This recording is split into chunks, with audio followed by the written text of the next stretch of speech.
जय मिसी नानो अहिले जे होस् हजुरहरू 8 वर्षपछि हैन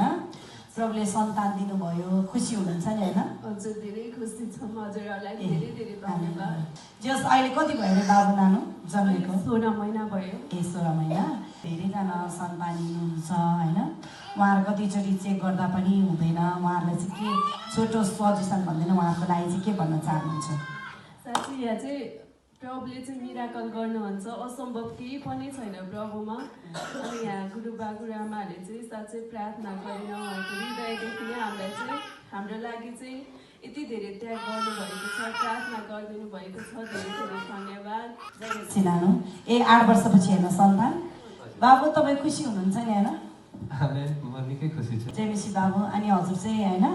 अब ड्युटीको सिलसिलामा नि फास्टिङमा नि आउनुभयो अहिले सन्तान दिनुभएको छ हैन अहिले कहाँ हुनुहुन्छ ड्युटी चाहिँ हजुर अहिले मेरो यही नागरजुङ छ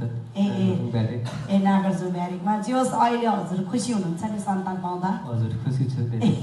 पहिला नपाउने बेलामा त निराश हुनुहुन्थ्यो नि हैन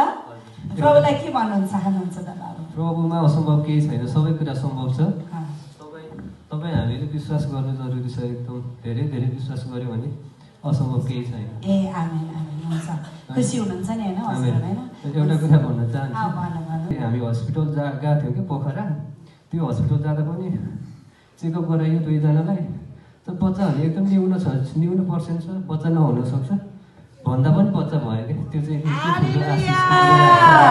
हाम्रो परमेश्वरलाई ताली पोखराको हस्पिटल हैन बच्चा नहुन सक्छ भन्दा पनि प्रभुले जे होस् बच्चा दिनु भयो हैन हजुर एकदम न्यून छ नहुने सम्भावना धेरै छ तर बच्चा त्यतिखेर बच्चा भयो कि हामी आमेन आमेन आमेन जे होस् अहिले चाहिँ डाक्टर हुँदैन भन्ने कुरामा जे होस् आशिष दिनुभयो बाबु हैन हजुरले देख्न सक्नुहुन्छ जियोस टिभी नेपालमा आएर प्रभुको बलावट अनुसार भएको बाबु है